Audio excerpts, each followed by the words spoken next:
Alrighty, well the solenoid is messed up in this thing.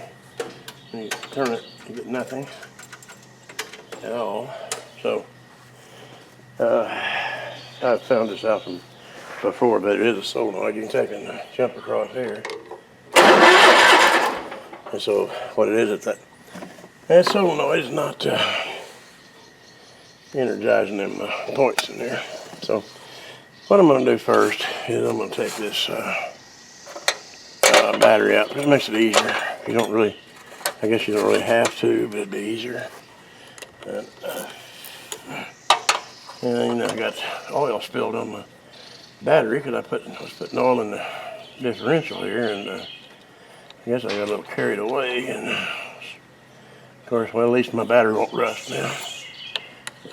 Oh, there you, yeah, here we go. It's not particularly hot out here right now, but it is humid, as you can see. I don't know if you can see there, but there's moisture on everything. It's draws moisture. Yep, she comes. There. Now then, so that one's back in there, kind of a pain to get to. 7/16 there, and 7/16 back here in the back. I don't know if I can get it like this. Get back in there. See, some of these things are not the easiest to get to. This one just got one bolt that's not very easy to get to. Now, let's see. Here, get this out of here first. And, I don't know if I can see. If I get my hand in there, you can't really. You know, it sounds like something fell off. But be that as it may, we won't worry about it at this point in time. Just over here. And there's that. And the washer. I ain't gonna worry too much about that washer either. I don't get it. I get up here. There. There's that. Yeah. Yeah, get back in here. Okay, I'm gonna do it different. Get up here. And get to it like that.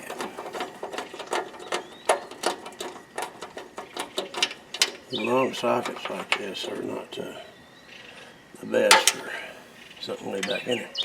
Alright, now, should be able to pull that up. I don't know what size that thing is there. It's probably a pair of pliers, probably what it is. See if a 3/8 will fit it. Yeah, it fits good enough. Yeah, let's see.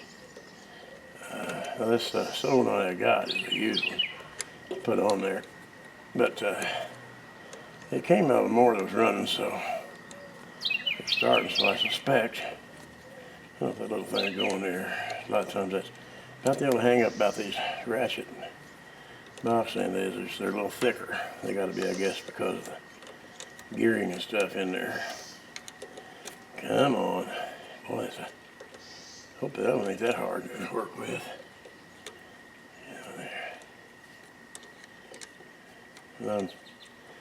As you may notice, some of these solenoids have an extra leg up here, an extra pole. Well, if you're mounting to plastic or something, well, in other words, they are not. This one, these like this one, and this one only has one. They're grounded to the frame or the base. And if they're not, then you got to run the ground to the second leg on here, a little small leg. Some mowers, they're not mounted on steel, so you can't get any ground on there. So you have to run a grounding wire to it. And if you have a double pole on there like this here, well then the solenoid will work, but you just got to put a ground run to that extra thing. This oh, this thing had to be so aggravating to come off her all the way out hard. Oh man, there was a walnut on top of that shed out there. I suppose you heard that. Yeah. Well, it's getting closer, but I don't know if I can get it over or not. Well, I'll tell you what. There. That's what you call rust. Get this off of here. Yeah, get off there, you. All right. Now, purpose for this wire here, it runs from your switch, and that's what energizes these two contacts in here. I think it's 7/16 on this.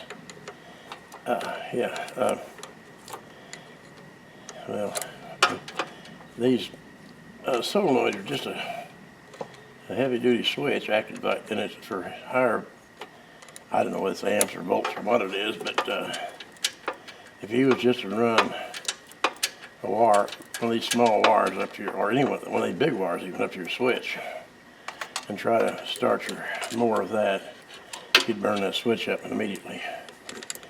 Because these things have big old copper contacts in them here.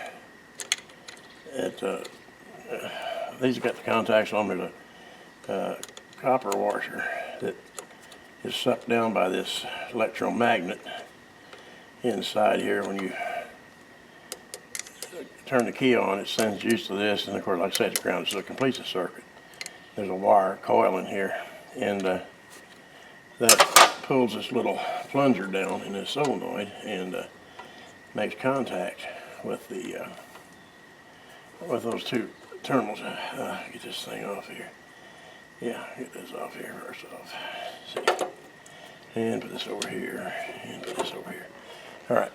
Now, this looks good, but inside here, there's a round thing about the size of a quarter or something in here, and it contacts these two. That's why I could short across this, and that's eliminating all this stuff. And then, that way you can check if your solenoid is bad. You try to start it, won't start.